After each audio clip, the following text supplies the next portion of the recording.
Hello, everyone.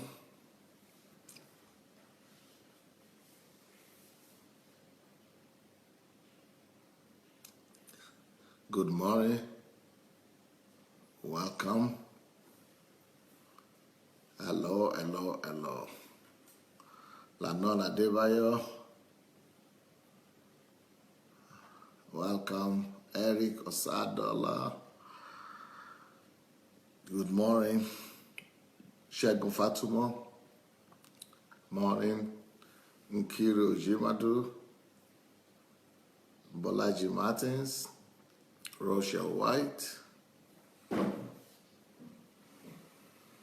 Bose Fayajola. Kike Moronkeji. Flair Karin. Okay, Baba today.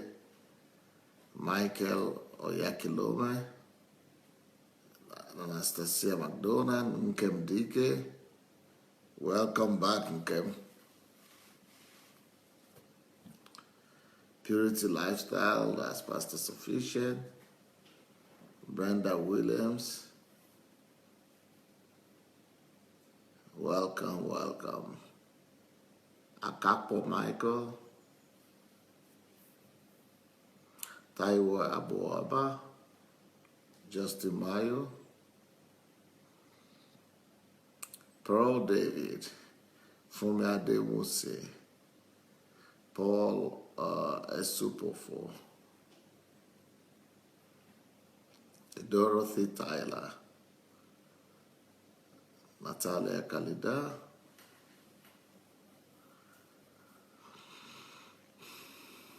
Mufelola. Samuel John Peters. Ed Enjoy. Kehinde Agoro. Adeola Disu, Masha Mark, Bola Luro, Ojola Pwe, Francie Lucero, Ola Martin, Ralph Geraldine, Boma Benita, Ayo Adedayo, Afolabi Victor, She Sandra, Tibet Justice, Paul Awodele. Well, welcome everyone. It's another day, and this week, of course, you know that we started another series. And the series is on problems. It's on problems, our attitude and response to problems. And I would like you to go and share the link. Go share the link for this message as much as you can. Please write something on it as you are sharing it. Make sure you write some comments, some remark. Now, some people are saying, but how do we know what to write if we are just starting? But if you are not here for the first time, you should know what to write. I'm sure you have some experience by now listening to Pastor Sunday, and so just tell them, write what you feel generally about listening to this man. What you feel generally about, about everything you've been listening to all the while, about how much you've been ministered to. So let's share the link and let's share our feelings about it. Let's share our feelings about these teachings, and let's invite our friends. Okay.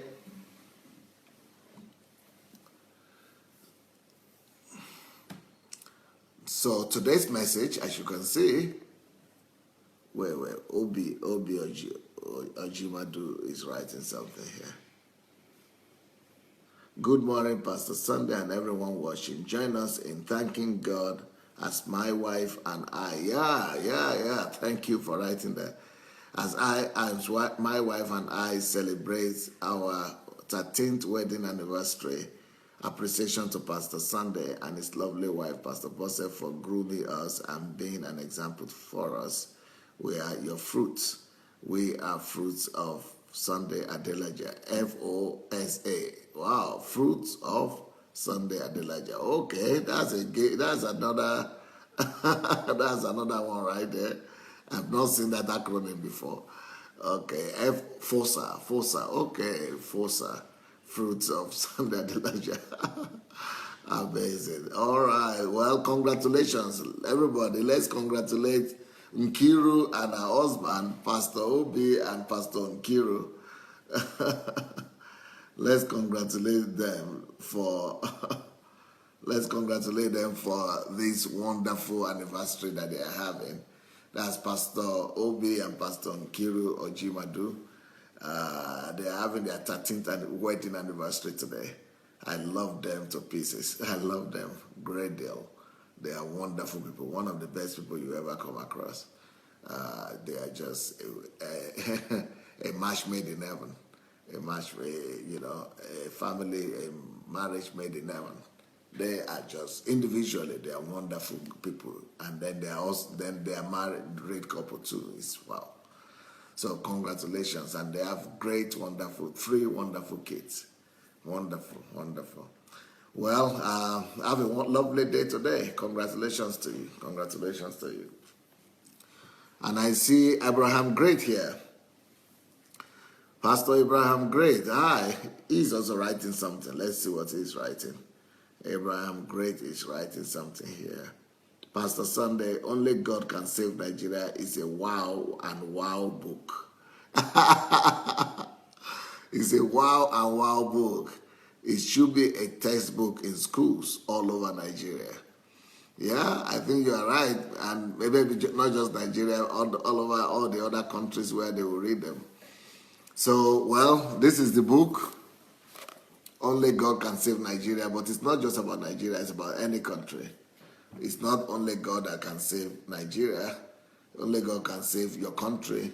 But God can save any country. But that's not the subject here. This is the opposite. That let's leave God alone. God has done His own part. It's now our time to do what we need to do. So if you have not read this book and you've not laid your hands on this book, I don't know how Abraham Great got the book. Maybe he could write more details how he got the book and what he feels. But he just said wow book, but he didn't tell us more. What made him to say wow book? I'm sure the book probably has been a blessing to him. So if you don't have a copy of this book, Only God Can Save Nigeria, go get it on Amazon or on Okada Books or something. But it's one of the greatest books you ever read in your life. Like I said, Joseph Oyewale said, even though he has been a missionary for years and he's been a pastor, he's originally from Nigeria but lives in South Africa. He says, in my entire years of ministry as missionary, I have never read a book written with such a passion, intensity, and authority. So he had never read a book like that. And it could be true. I think it's true. We'll hear more stories next week about somebody else who has read the book. I know he's reading the book now, and he's going to share with us what this book is and what it could mean to you if you have not laid your hands on it, if you don't have it yet. Well, I hope you are also right. Okay.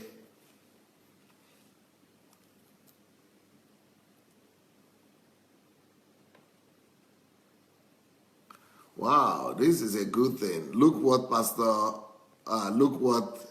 Abraham Great is saying. She said, the book is available on Amazon. I ordered my copy last week, and I started a series on Facebook Live called This New Nigeria from the Book.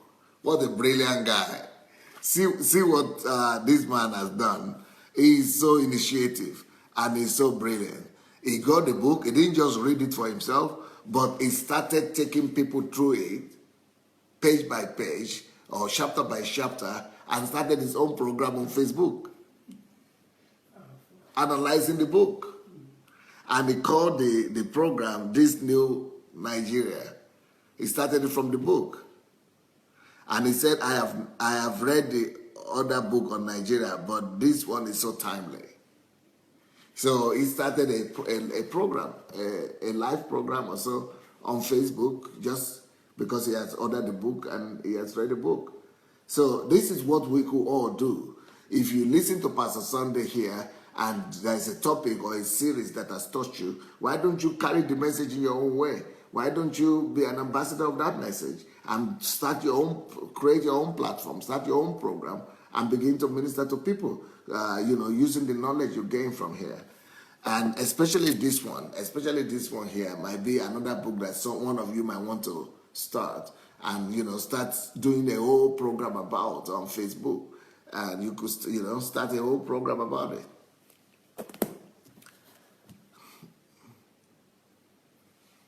Well, great. Thank you, Pastor Abraham. Great for sharing that with us. That was quite enlightening.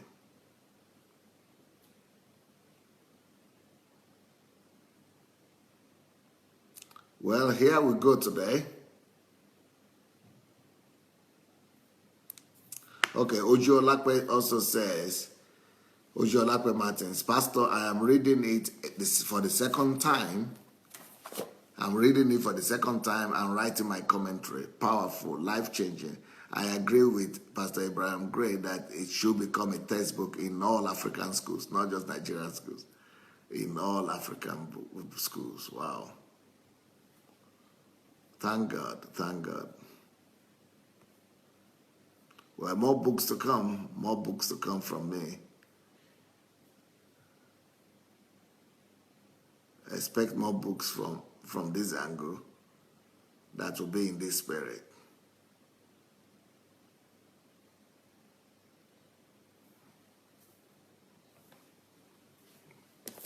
Okay, here we go.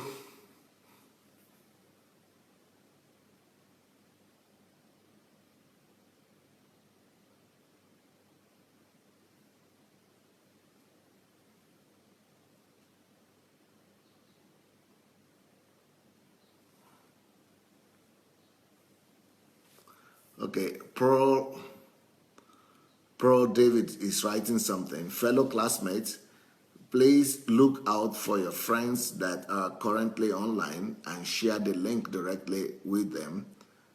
They are online, so they will see it and are more available to join in with us. Good. Oh, okay.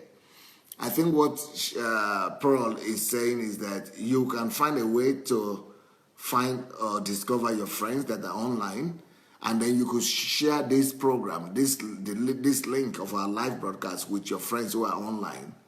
So maybe we should all do that right now. I don't know, how do you do that? Just share the link? I think we've done that just right now. How do you share it with just people who are online? I don't know how you do that. But maybe some of you know how to share the link with your friends who are online. Or maybe after the program, you can do that. Your friends who are online, share the link with them. Okay, the teaching today is, the topic today is you are not an afterthought. Sorry, you are not an afterthought. You are not an afterthought. You are not an afterthought. You are not a mistake. Oh, there is another person that has birthday today. Bright. Okay. Happy birthday, Brother Bright. Wow. You are one of the first ones that came on today, and you are one of the most active people on our platform. So help me congratulate Bright on his birthday. So we release the grace of God upon you, Bright, and God's favor, God's blessings, God's visitation, that your life will never go back to what it used to be, that you only go from one glory to the other, to a new height, a new grace awaiting you from now on, from glory to glory, in Jesus' name. Congratulations and happy birthday, Bright. Now, here we are,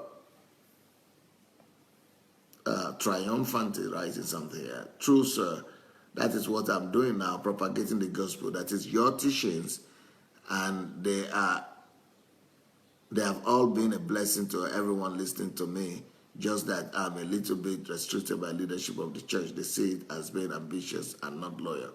Okay, I think Triumphant is saying that's what he's doing. I started teaching my teaching. He's a pastor, so it's my teaching. He has started teaching to his people. Anyway, the message of today is, you are not an afterthought. You are not a mistake. Wow. You are not an afterthought. You are not a mistake. I want that topic to sink in. That title to sink in. You are not an afterthought. You are not a mistake.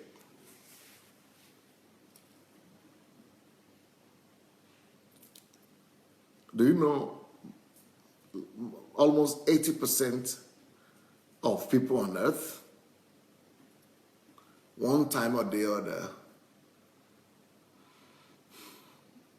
have entertained the thought that they are probably an afterthought. Almost everybody living on the surface of the earth have entertained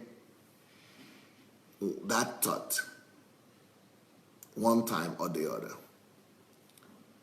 People sometimes think, because of the overwhelming situation that they are going through in their lives, because of the overwhelming circumstances that they are in, and because of the way life treats them, and because of the way life has been unfair or harsh on them, almost everybody have had to think that at one point or the other, that maybe, after all,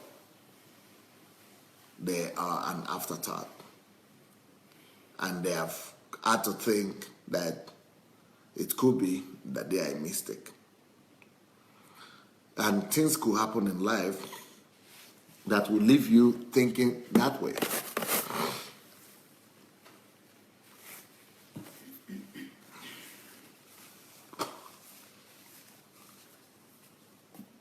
So my question to you guys is,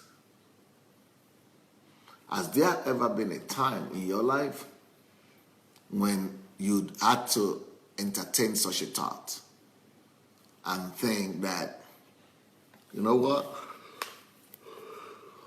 maybe I don't belong here. Maybe I'm an afterthought after all. Has there been any time when you had to think like that? Well, I tell you, I was there. And I was there not just one time, I was there many times, especially when I was growing up in Africa as a teenager. I was there so thoroughly that I probably 2 or 3 times contemplated suicide.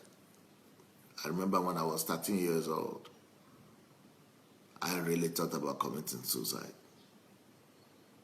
because I thought that I was surely an afterthought, a mistake, that this whole thing was a waste of time. That's my life. I thought that life was a waste of time. Life was not worth it. And my life was not worth it at all. And I thought that life was not fair. I thought God was not fair. I even blamed God. Why did he even create me? And why did he send me into this harsh and horrible life? I never saw the light at the end of the tunnel. I never had anybody to speak to my life and to make me realize that, no, there is a purpose. The first time I heard the word purpose was when I was 19, after I had left my country, Nigeria. But long before then, when I was 13 years old, 12 years old, 13 years old, 14 years old, between 13 and 16, I was thinking for sure that, that I was a mistake. I was an aftermath. And there were reasons why I could think like that. I never knew my father. I never had a father. So whenever they call us to school and they say,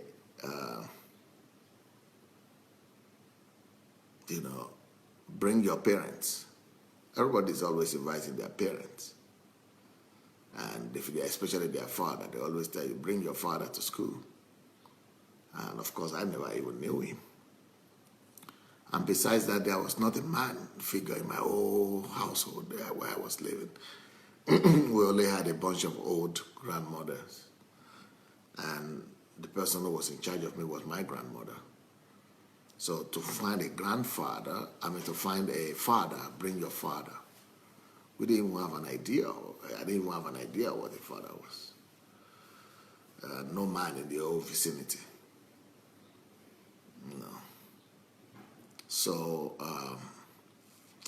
and then they say, bring your mother. And I also didn't have one. So, some of those thoughts are things that could drive you to want to do the extreme things about yourself, think that you are an aftermath. And then, even when I tell them that I only have my grandmother that I was living with, I couldn't invite her because they would tell her to come and do some things. And she couldn't even read or write. She didn't even understand what the whole thing was all about. I didn't want to get the old woman to go and, to go and be embarrassed and to embarrass herself out there in the school. And it was such a shame, and she couldn't read or write. She couldn't, so the whole thing was just a mess. And of course, that was one thing, but on the other hand, no food to eat, and we only had one kind of food in our house. We call it gari. So in the morning, you take eba. In the afternoon, you take gari, which is still the same eba, cassava. And in the evening, you take eba again.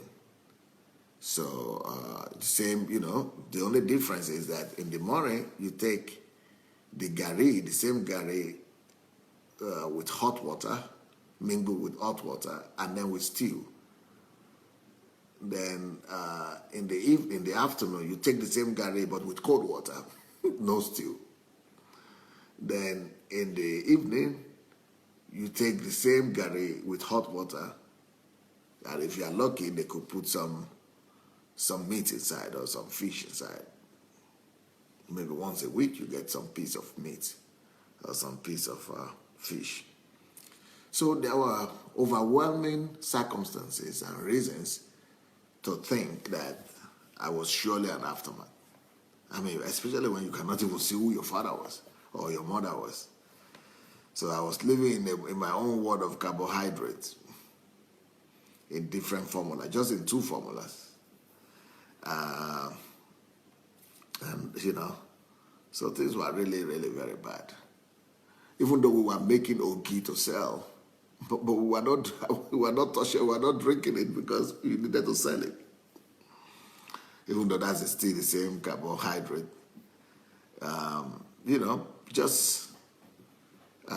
Things were just so rough. So, then it's coupled with all the people in your school laughing at you and making a joke of you and, just running you down. Then another challenge I always had was, in that we used to go to a school where, it was all over Nigeria. You needed to have a uniform. You needed to have a uniform, a dress that is similar to everybody's dress. All the school kids have to have a dress and a uniform. That was another challenge. When it comes to uniform, my God, that was a big problem. I needed to work selling my firewood for 3 months, maybe 6 months sometimes to get my uniform. It was always a struggle to get that uniform. And, and while other students were having 2, 3 uniforms, because when one is dirty, then you have to wash it. Oh, that was a big deal. How do you cannot change your uniform? And normally they will have white and brown or something, and white shirt. Wow. And so they tear so often because you need it because you're a kid, it gets dirty fast. So you need to wash it in the evening and wear it in the morning. By the time you do that for 2 or 3 months, they are torn. Your uniform is torn in the neck, is torn in the armpit, is torn in the middle of your leg, is torn under your your uniform is torn all over. It's just torn. It's torn all over. And to even get a tailor, even the concept of a tailor was strange to my village. And to get it fixed and people just laugh at you and just, oh my. Anyway, so I had a lot of reasons to think that I was an aftermath or a mistake. And what a joy it is for me to know today that God doesn't produce aftermaths. God doesn't produce afterthoughts. Sorry. I thought I was an afterthought. God doesn't produce afterthoughts. God does not produce afterthoughts. He does not make mistake. He's a perfect God. And because he's a perfect God, you are not a mistake. Because he's a perfect God, you are not an aftermath. I mean, the proof is in the pudding. The pudding is in the eating. And the proof that I'm not an afterthought, I think is visible to everybody today. I think it's clear to everybody today. My life today is a proof that I was not an afterthought after all. But if you had told me that like 30 years ago, no, maybe not 30 years ago, like 40 years ago, I would have thought, wow, that's just impossible. Nobody knows tomorrow. Nobody knows tomorrow. So, and it is very important that we do this kind of videos, that we do this kind of, we express this kind of sentiments, and we share with the world what we have been through. Because there are a lot of people out there right now, maybe in Africa or in Europe, maybe anywhere. I mean, like I said, like 80% of the people in the world are thinking they are afterthoughts or they are a mistake. And but you see, we are talking this week on problems. So I'm still going to go into problems, and this is all building the stage to getting to talk about problems. So that is what we're talking about this week. But the idea I'm getting across to you is that, can you imagine if I had somebody out there who could have told me that about the future? We spoke about the future when I was growing up, but it was kind of like the future only belonged to some certain people.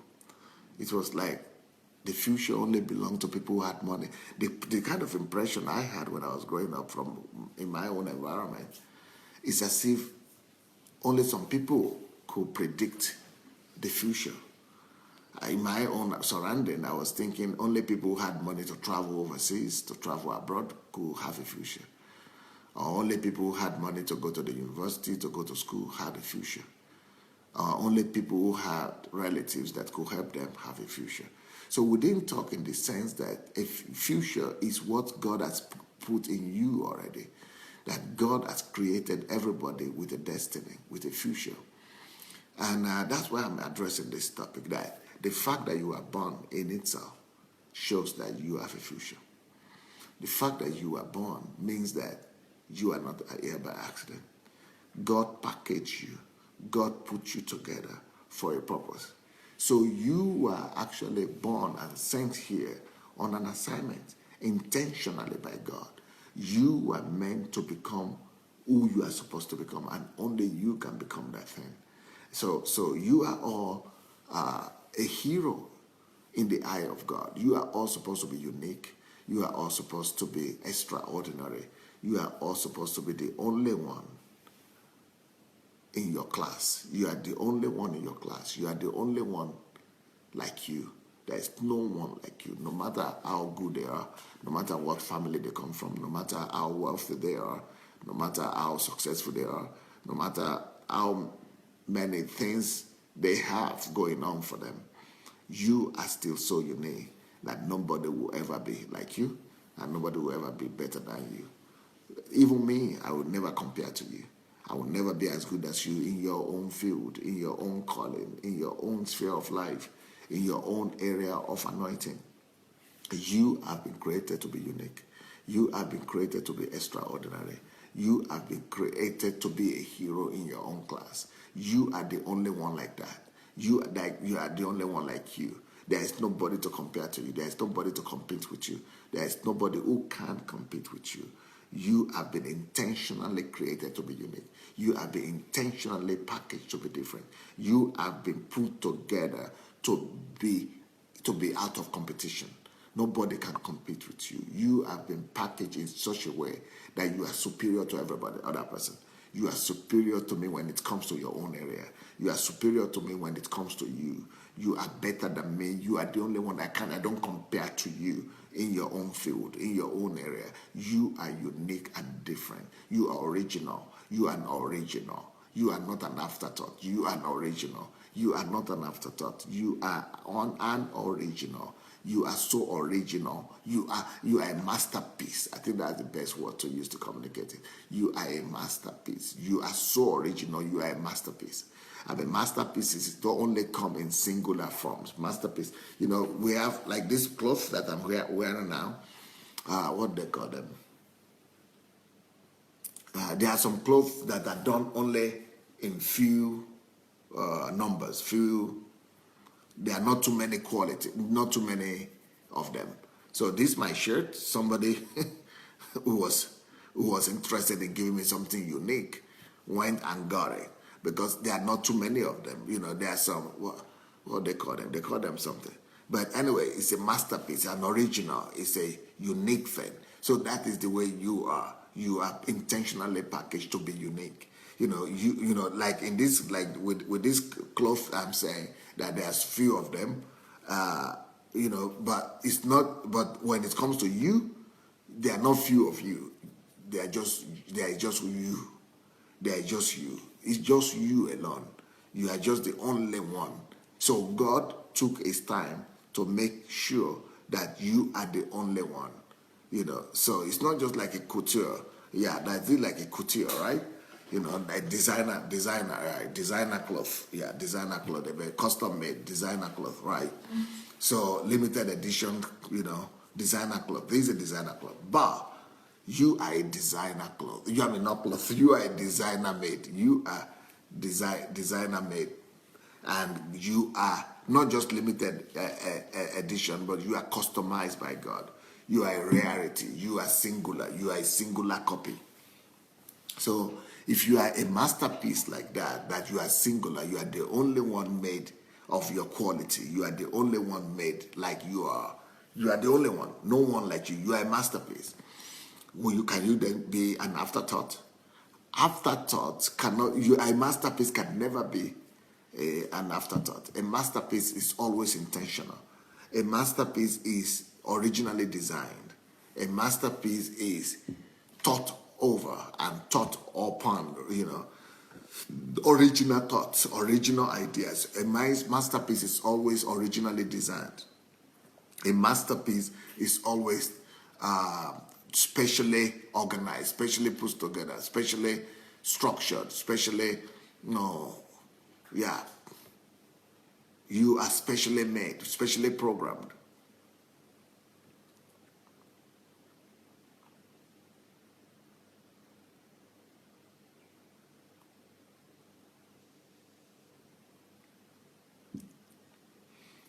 So because of that, because you are custom made, because you are a masterpiece, because you are a singular quality and a singular edition,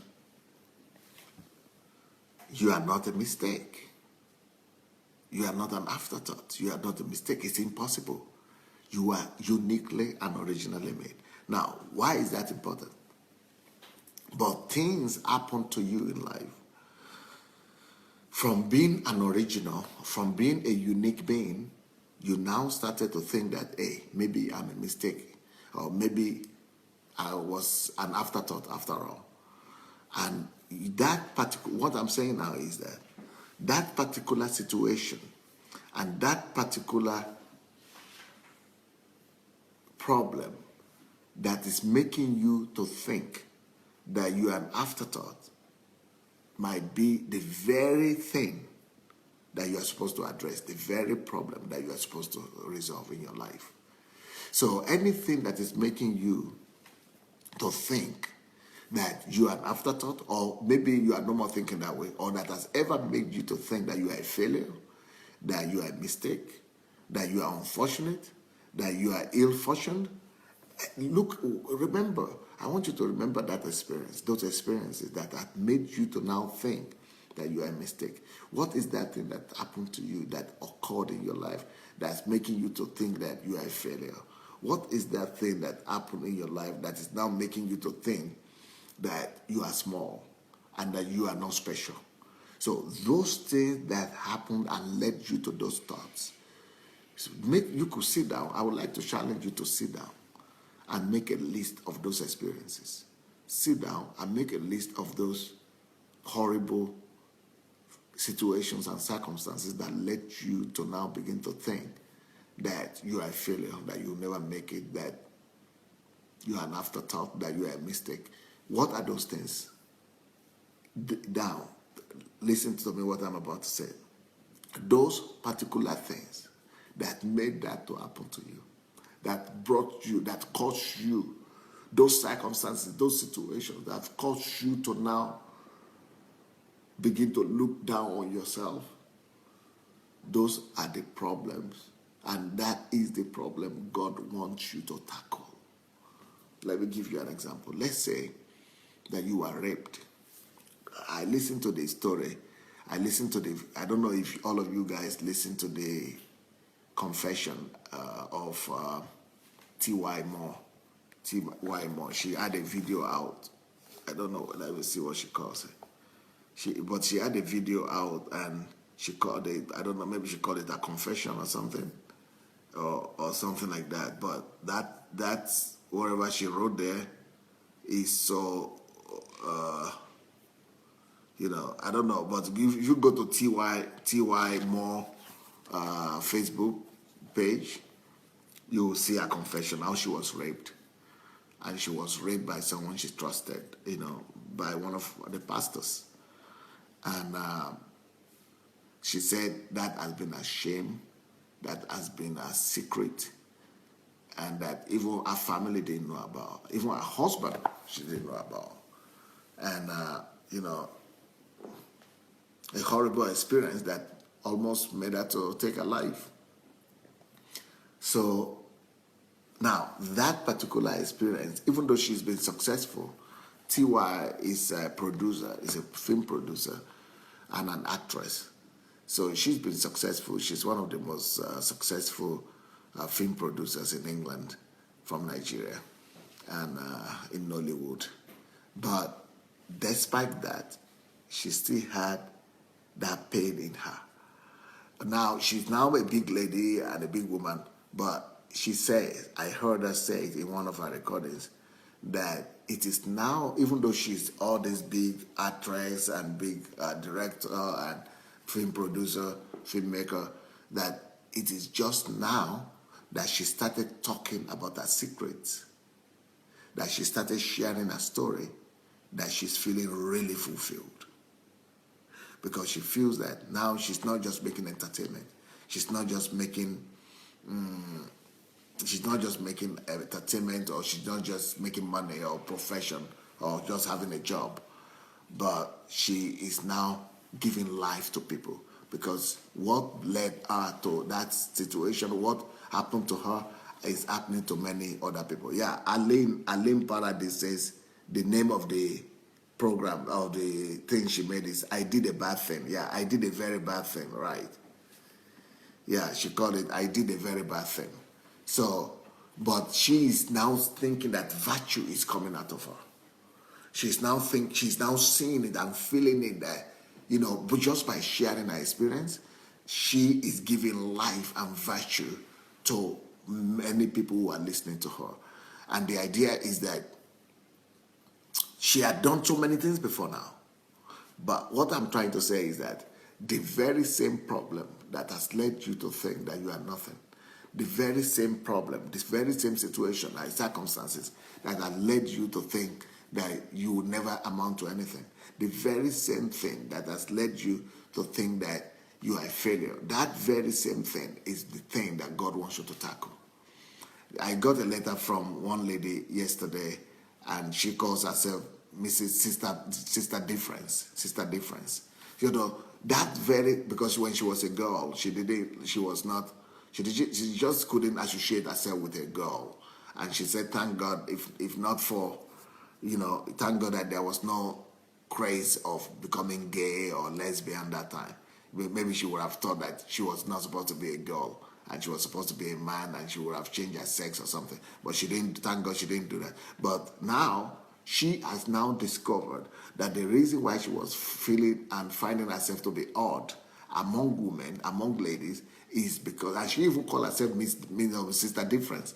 And the reason is because that she was called to address the things she didn't like among girls and in girls. So now she's, going to study. I mean, she's a grown-up lady, and she's having her own children, I guess, and her own family already.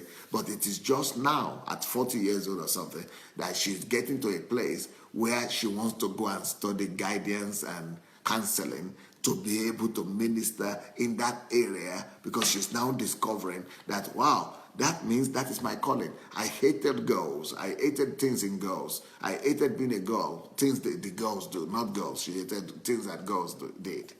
And now she has now discovered that hatred, that place where her hatred was, that place where her dislike was, that place where, she had a special, rejection in, that is where our real calling is. That is where really our real calling and our destiny is. And now she wants to start a club for girls and for ladies, and she started it already, and she's becoming a life giver in that area. Now, what is the point I'm trying to make? The point I'm trying to make is this, that place where you got to, anything that ever pushed you to a place whereby you are now saying that you want to die, or you are an afterthought, or you are a mistake, that is the problem you're supposed to tackle. We were all created, packaged from heaven to resolve a problem, one problem or the other on the earth. And whatsoever that your situation is, maybe it's a way for God to get you to understand and to package you and to prepare you for the very thing that you are supposed to provide solution for. We are all created to provide solution. We are all created to bring answers. We are all created to resolve one problem or the other on the earth. And but the path to get into that problem will be different. The path to get into that problem will be diverse. So God will prepare you in different ways. Like, for example, now I am so happy I never had a father. I am so glad I never had a father or a mother, because thanks to that, I was able to discover all that in God. It's easy for me to relate to God as my father. It's easy for me to relate to God as my mother. It's easy for me to love on God. But it's also easy for me to give love to people who don't have fathers and who don't have. It's easy for me to become a father. I want to become a father to women. I want to be a father to girls. I want to be a father to men. I want to be a father to families. I want to be a father as a pastor. I want to be a father. I want to be a father to people. I want to be a father because I know what it means to be without a father. And another thing that God has used my situation to do is that, I told you about all the or the deprivation that I went through, that we were not having this, we are not having money, no food to eat, no. I thank God that that happens, because now I know what it means not to have food to eat. I know what it means to live on gari. I know what it means to live, on empty stomach. I know what it means to wear torn clothes and things like that. What has that done for me? That has prepared me to become the minister that I am today. Because I'm not just talking. I'm not just preaching some sermons. I'm not just telling a story or reading some scriptures. I am able to give life out of my pain. These things have become my pain, and they have now made me to feel the pain of every other person that has gone through the same thing, and that is going through the same thing. So things that I went through actually were my school. So maybe everything that you went through, the things that you hated and the things that made you to think that you are an aftermath or a mistake, those things are actually your universities. Those were your classes. Those are your classrooms. Those were your preparatory schools. Those were your preparations to make you become the same person that you are supposed to become. But sometimes the problem with all of us is that we hide our secrets. We hide our sorrow. We hide our shame, our disgrace. And that is the greatest undoing you could do to yourself. That is the greatest, the greatest deprivation you could give yourself. If you hide the sorrow, the very sorrow, the very secret, the very you don't need to talk about people's name. You don't need to talk about people's identity. You don't need to, reveal other people's, secrets. But your own experience is your biggest platform. How I wish that you could know this. Your own sorrow, your own disgrace, your own shame, that thing that made you to think that you are an aftermath, that particular thing, that thing is your platform. It's your biggest platform. Remember I just told you right now about T.Y. Moore, and that even though she's been successful, she's become a producer, a movie producer, a director, an actress, and she's living in England now. She's having her children. But it is only when she began to share her story, when she began to bring out the secrets, when she began to really share her story and her journey, that she started experiencing fulfillment. That's the same thing I want to say to everyone that is listening to me today. What is it? What is that thing? Please make a list of those experiences, those things that you think are your shame, those things that you think that are your disgrace, those things that you think that are your... look at... I don't know if anybody read the book of Nkiru Ojimadu. She's having an anniversary today. But if you have not read the book of Nkiru Ojimadu, please write her down. It doesn't have to be video, but like Nkiru, for example, she is doing videos as well, but she's not telling too many stories about her personal life, which is maybe she's not, she doesn't have the release to do that, right? But so her video is not as popular. Her video is not as hot as a book is. A book where she's talking about a girl, but she's not talking about herself in that book, but she's talking about a girl that she knows very well. But that book, because it's carrying story of a life, a real life story, that a book is going to live for generations. That a book is going to outlive her. So it's through that book that she's going to be immortalized. She's immortalizing herself through documenting her sorrow, because that is the biggest platform God has given to her. That is the platform. God knows how to equip all of us. God knows how to equip us, and God is equipping us through what we go through. God allows some of those things that we pass through them to equip us to become. Some of us think that the only area of equipment for us to become who we need to become in life is our schools, colleges, and universities. But those are artificial, man-made system of equipping. But, schools don't know what you have gone through. Schools, universities, and colleges, they are not experiences. They are just knowledge. So knowledge is nothing compared to experience. The greatest thing that you have in you are your experiences. There is nothing compared to experience. What you have experienced are the greatest lessons that you have. They are your greatest revelations. It is only the thing that you have gone through, the thing that you have experienced. It's the thing that you have experienced that will really become your platform. Okay, yesterday is saying, Awolese Shore Mekun Awolese is saying that she also has her own story on her wall as well. Yeah, that is your platform. It could be in form of a book. It could be in form of a training, a coach, or life coach. It could be in form of a video program. It could be in form of a live program like I'm doing now. It could be in form of, it could be like what TY has done. TY says, even our movies and our films have not given her so much acclaim like what she started doing just a few weeks ago.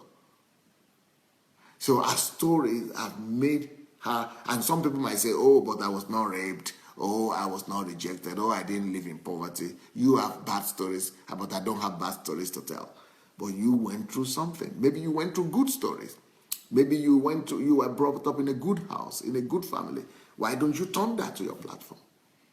Maybe you had good parents. Turn that to your platform. People need good parents in this world today. Everybody needs good parents.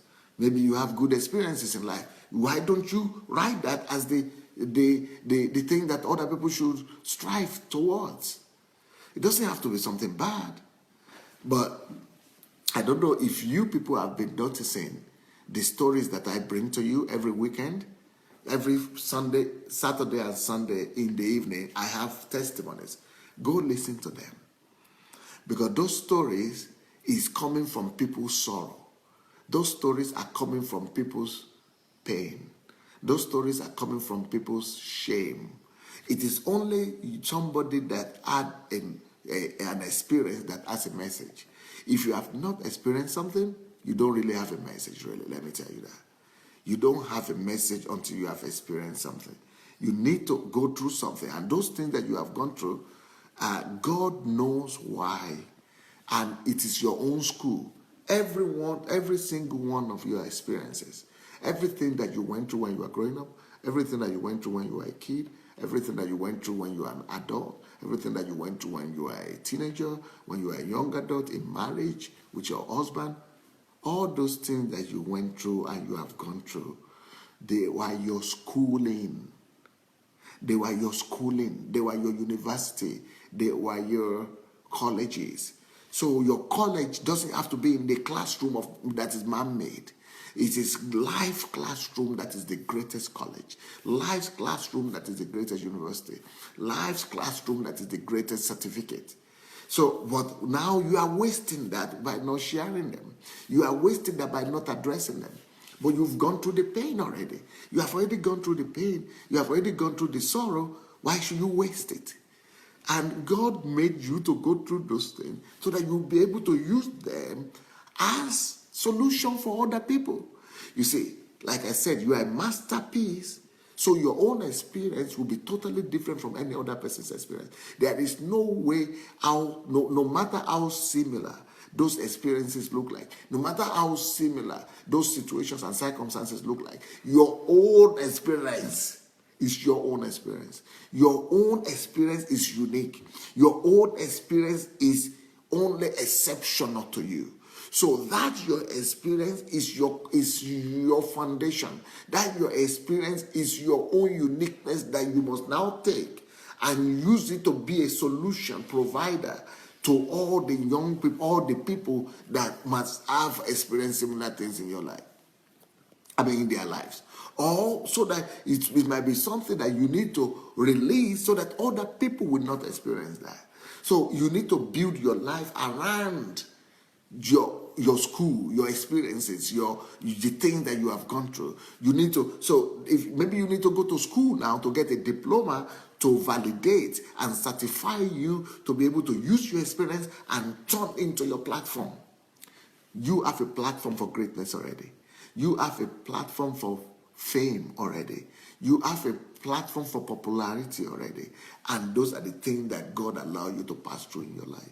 Not just the things that you know in your head, but the things that you know by experience. So I would like everybody on this platform, as much as possible, to find an avenue and a platform of displaying your riches, of displaying your treasure. It could be video, it could be Facebook, like what I'm doing now. It could be live program, it could be recorded program, it could be YouTube, it could be articles, it could be blog, it could be books, it could be brochures, it could be lectures, it could be life coaching experience, it could be seminars. But the idea is, don't let your experience be wasted. Those are the very same things that God allows you to go through so that you will save the world from pain, so that you will save the world from sorrow. If you have gone through the sorrow, the idea is that nobody should repeat that sorrow. If you have gone through the pain, the idea is that no other person should go through that pain, or anybody who have gone through it must now come out just like you have come out. If you have come out of any situation or circumstances, your other people must come out as well. So all your education should now be how to build that platform, how to certify yourself, how to get a degree around that idea and around that experience, how to promote that experience, how to propagate that idea. So if we are going to be studying in colleges or universities, you should only be studying on how to get recognized, get certified, and how to get promotion, and how to get yourself marketed to the world. So everyone, even if you are doing self-education, you should be doing self-education around how to become better, how to know this subject better, how to how to become better specialists, how to become a better speaker, how to add value to yourself to make yourself better, to give yourself better platform, better avenue to reach out to people. Then you have to study, do self-education on how to promote yourself, how to sell yourself, how to make yourself popular, how to build a bridge between yourself and the people, how to make people to listen to you, how to popularize it. Don't just wait that God will make it happen. God will popularize it. God will not popularize it for you. Study to know how to popularize your experience. Study to know how to advertise yourself. Don't just say Holy Spirit will advertise. No, you have to advertise yourself by yourself. So get a hold of your and improve your skills. If you don't know how to speak, improve your skills to write. If you don't know, if you want to speak, improve your speech to, your skill to speak, and come out with all those things. Like I said, everything that made you to regret something, turn it, which must become your platform. Everything that makes you to feel some sense of loss, pain, and things like that, they must become you must turn them to your platform. So that's why I call this message today. Even though this whole week and this whole series about problems, but I'm approaching problem in the practical sense of it. That everything that has made you to think that you are a mistake and that you are by accident and afterthought, every one of those they are a way God is trying to tell you that those are the things you are supposed to confront, and those are the things that you are supposed to deal with. You are unique, and you are uniquely packaged by God through those experiences, through those pains, through those sorrows, or through those blessings that you have. And now those things now must become your platform through which you are discovering who you are, and you are ministering life to other people.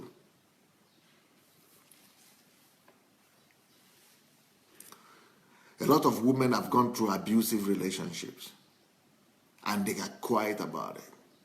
Well, maybe you don't need to talk about the man or the individual, that you don't need to put other people on the hotspot, but you need to go out and turn them to your your platform.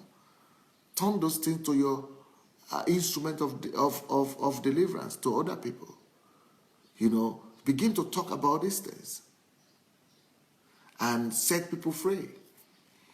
So it's been amazing for me to see the testimony and the change in the life of TY, for example. And thanks to our confessions and our videos, she told me personally that new doors started happening to her. People want her to do reality shows. People are inviting her to, not even with our film, not with our movie industry, but this is just because of her stories that she's bringing out and her testimonies. So let everybody start their own program. Let everybody start their own shows. Let everybody begin to be a blessing to the world. Let everybody start their own books. Let everybody start writing their own books. Let everybody, you have more than you can give to the world than you could ever imagine. Okay, let's talk about afterthought. I'm just talking about afterthought. Somebody who thought that it was an afterthought, who could have thought that it was an afterthought. And I'm sure he thought that it was an afterthought. Like, even not just him thought that it was an afterthought. I myself, whenever I read the Bible, I used to think that this guy was an afterthought. I personally thought that Moses was an afterthought. Before I got to know what I know today, of course, I'm talking of years back. Because each time I read the book of of Genesis and Exodus and, about Moses, I used to think, who does that? Who does that? How could God do this? How could God do this? And for me, God knew that children were being murdered. God knew that male children, the firstborn children were being murdered. Then God knew that male child was going to be murdered. Male sons, children were being murdered in Egypt at that time. And they were killing them for real. And it is that same time why they were killing, Moses qualified to be killed from every point. He was a male child, and he was a son. He was probably the firstborn. And, he was qualified to be killed, and he was born in the family of the Jews. And I just thought this was a setup. This is a setup against this guy. I thought, why should God allow him? I thought, they are not lucky. Oh, why should God allow this to happen? I thought that's just a waste. Why should just God allow him to be given birth to? Yeah, and I thought that, I thought that Moses was an afterthought.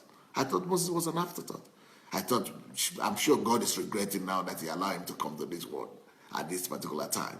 Because now God has to be thinking, not just God, but even the parents have to be thinking, how do we now make him safe? Then they have to keep him in the house for a few months and discover, try to hide him. How can a woman be pregnant? Then try to hide the pregnancy, and then try to hide the sex of the child. And then, the child is giving birth to, then you have to hide that. Why do you go through all those troubles? That's an afterthought. That's a mistake. I thought it was that idea to give birth to Moses was a mistake from everybody's side, even from God's side. Now, when you begin to think, when you get to a place, when you begin to think that you are a mistake, know there's a destiny there. Anytime when you begin to get to a place, when you begin to think, God made a mistake, that should be the revelation there for you. That should be your, that is your trump card, that there is something, God is after something. Anytime you think that this is a mistake, this cannot just be, God is making a mistake, that is a sure assurance, guarantee, sure banker that there is, God has a plan. There is something that God has.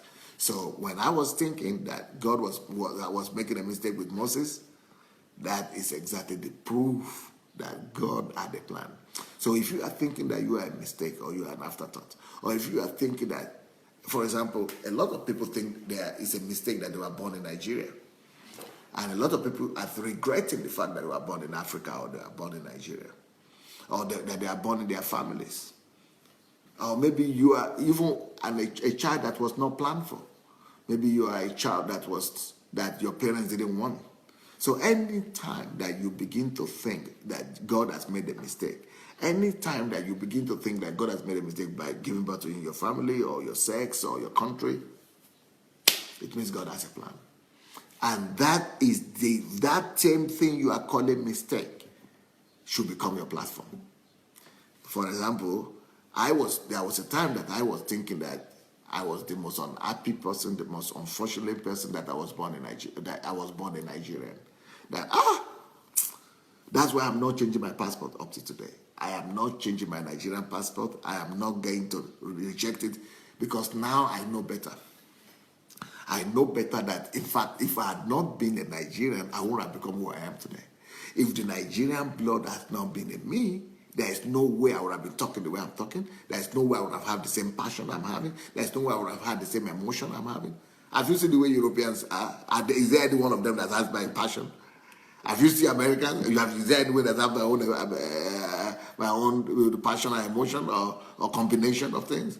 There is just no way I could be me without being Nigerian. So that same thing that I thought was a mistake, that same thing that I thought that was, an unfortunate thing, that God was making a mistake in, that was the divine agenda. So that's what I'm saying.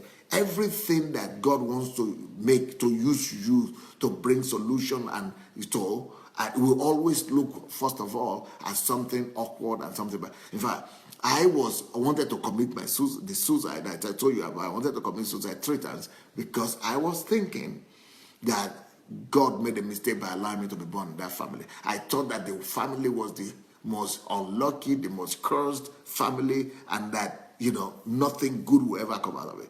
But that family, my family, Adelaja family now, is going to be the family that will provide answer for Nigeria as a whole, even for Africa. That same family that I despised, I wanted to even commit suicide because of it. So anything that is making you to think that you are an afterthought, anything that is making you to think that you are a mistake, anything that's making you to think that you are a regret or a secret or anything like that, that's your platform. Everything must be turned into the platform for the glory of God. That is the area where God wants to show forth his glory. So in the case of Moses, I was thinking, each time I read the book of Moses, I was always feeling bad for him. I was like, my God, for the family, for the mother. Now, who feels bad about Moses? Everybody wants to be like Moses. God, every area of your experience should not be wasted. God is taking you through a school. Every one of your experiences should not be wasted. God is taking you through your own university, through your own classroom, through your own college. God is equipping you for the very same thing that he is calling you to do for him.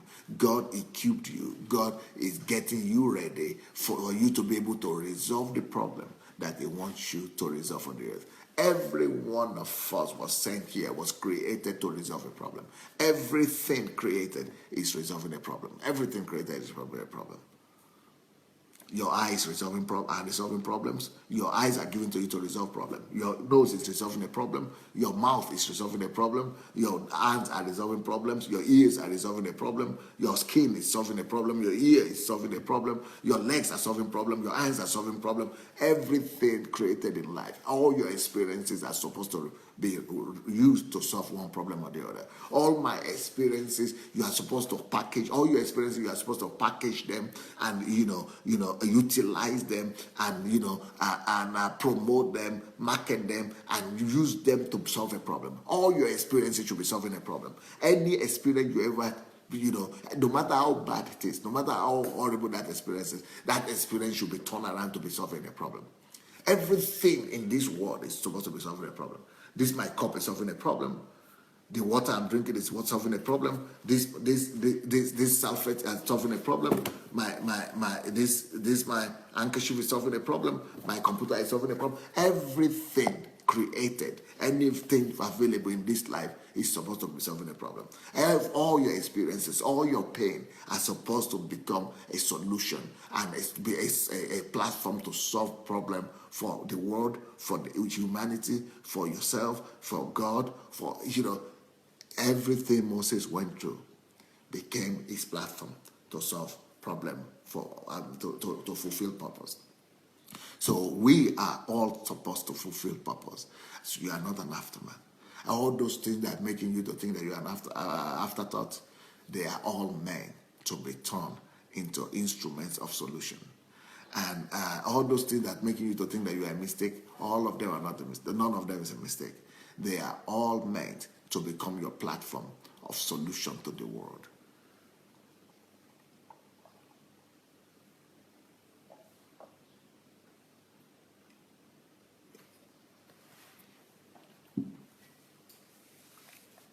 Okay. So I've spoken about TY today, but I think she's not here. And I've spoken about Nkiro Jimadu. She was here at the beginning, but I think she missed out on what I spoke about her. But anyhow, you can learn from all these things I've said about these people and their stories. And, and I hope this message will help you to be able to know what to do with your life. Don't just go and be working for it. You are going to a job and going to work for a job and getting employment and getting salary. Live for destiny. Live for purpose. Live to be a solution provider to the world and to your generation. Okay, here we go now. And my time is up. My time is up. So if you have not yet shared the link to this program, if you have not shared the link to this program, please let's go and share the link. And if you have shared but you have not written something, you didn't write any comment, please go ahead and share and write a comment as well. So go and share the link to this. Go and share this message. Go and share this message, and make sure you write some comments on it so that people could know that it's important they listen to it. Okay. Pro David said, I had so much pain, and as I've shared it, but in a large platform, I have been very vague. I must open my mouth. Okay. Kate Imodeme, Pastor, I'm in bus right now on my way to my classes. I am crying inside that bus. I am hearing that every one of my challenges is to help others and become a platform to discover me. Thank God for connecting me to this platform. God bless you richly. Wow.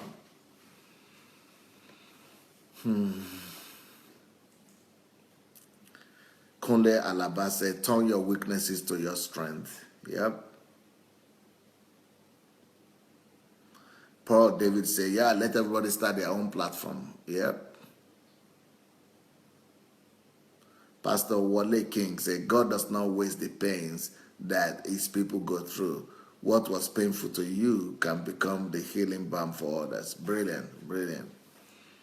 Marian Abba, wow, never seen a man of God who is so eager to release the body of Christ so greatly. Christy Okoson, your personal life experience is the greatest teacher. Everything works out for our good. Let your groaning be turned to your glory. Good morning. Blessing, Christy.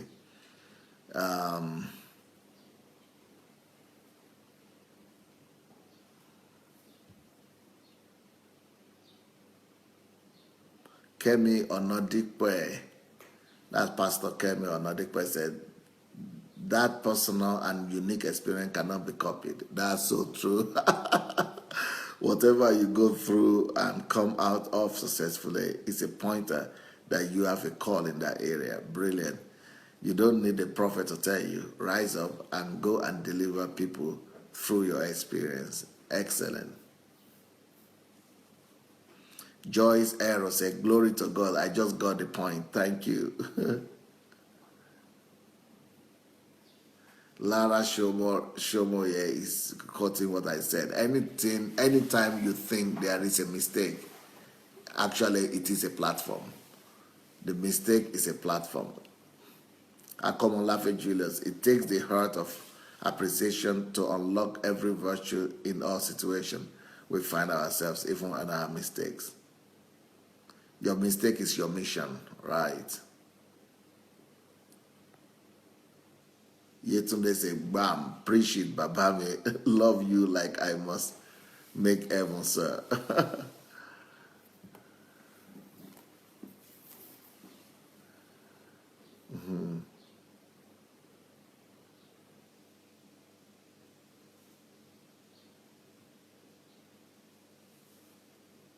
Yeah, please write what you are thinking about this teaching and what you have taken and gotten from this teaching. Yeah, there is another, if you people have read the book of Layo as well, Layo Charles Emmanuel, that is another book that, that she has been able to turn to a platform. I don't know, many of you read the book of Layo, right? And the husband. Yeah, that is another books that, that they have taken advantage of their past and have turned them to great story.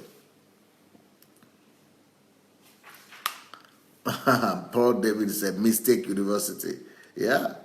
Or Experience University. University of Experience. University of Mistakes. I am so happy now. I made so many mistakes because my platform is unlimited, uncontainable, unstoppable. And I'm the only one equipped to undo and fulfill it. Yeah, because nobody has asked your experience. You are the only one who had that experience in the whole wide world. Nobody. So, you are unique.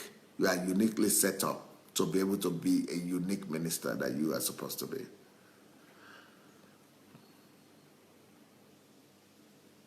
So experience is a terrible thing to waste.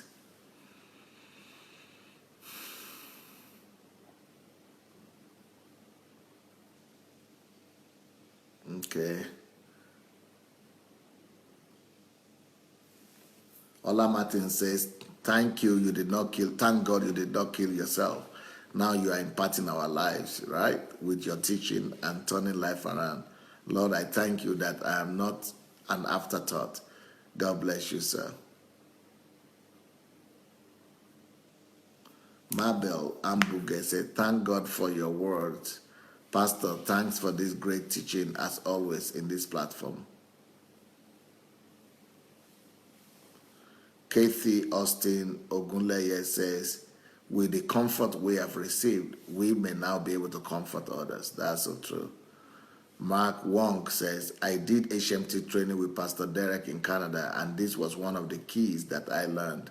Still in the process of healing, but I know my pains will be blessing for some people sometime. Brilliant, brilliant.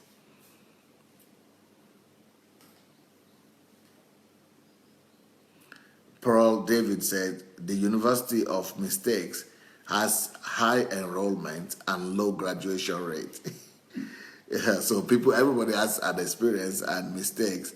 Everybody's enrolled in that university, but not too many people are graduating with their product. But today is our graduating class. Thank God. University of Adversity. Yeah, your adversity is your university. Yep. Your adversity is your university. Oshuko say, thanks, Pastor. More grace, sir. Noel, things have happened that made me feel I'm a failure. Things that made me feel like I can't undo things successfully in ministry. And I was told I can't make it. But today, there is hope and growth. Ewa Adeniji said, all my life I've always enjoyed talking and enlightening others. But since 2012, my story took a different dimension in which I lost the two most important people in my life, my mom and my dad, to hypertension.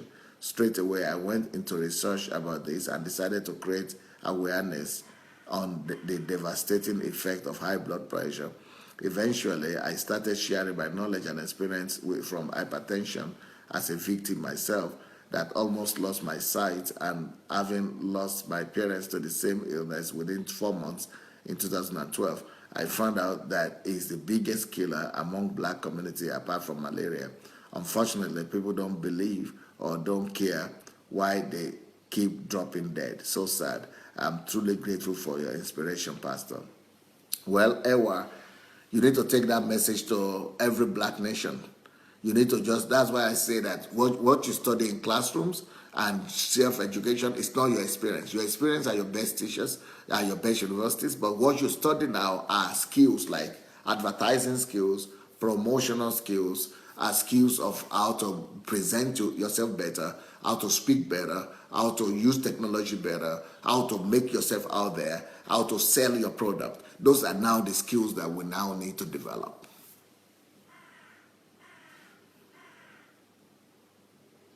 Steve Osarete said, thank you, Pastor, for this message. Can one share an experience you have not overcome? Yeah.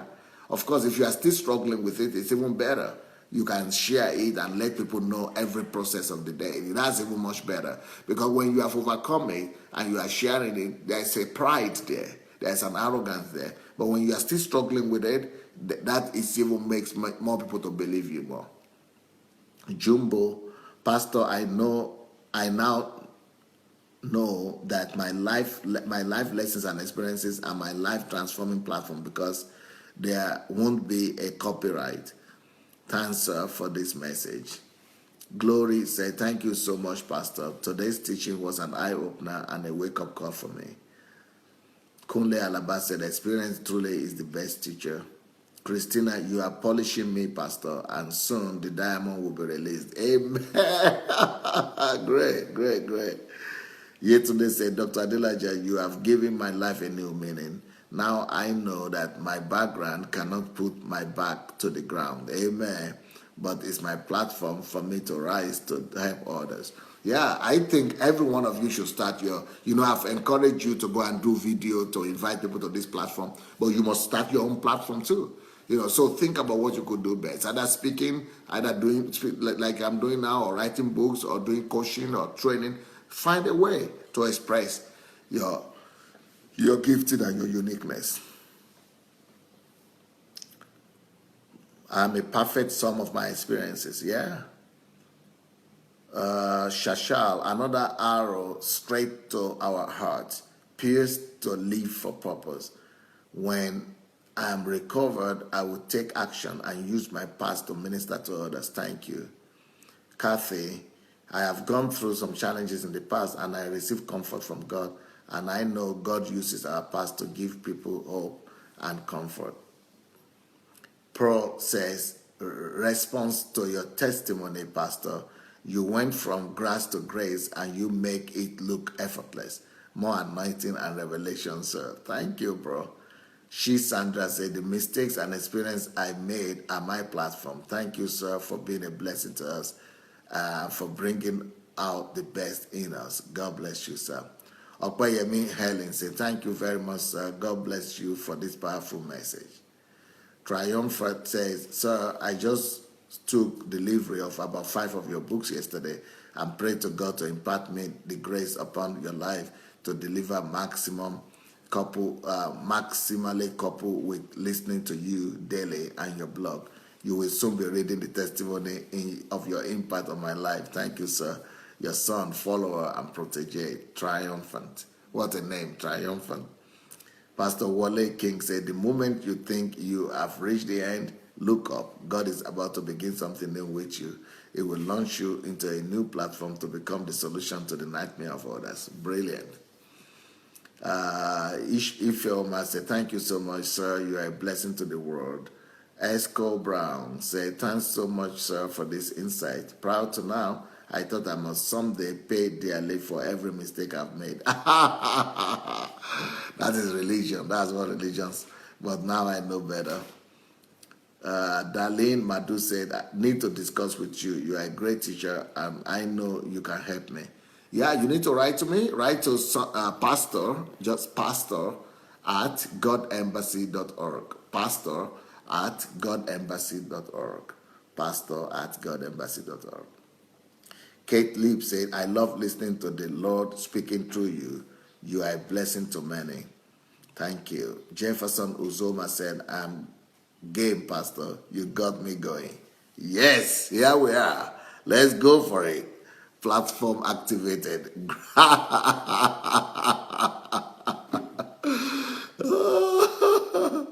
Great, great, great, great. Ewa Adeniji said, you are a beautiful person with a great heart and an amazing mentor. Thank you for your shared blessings. Well, thank you so much, everybody. Our time, of course, is overspent. And I will be happy to see you tonight. God bless. Bye.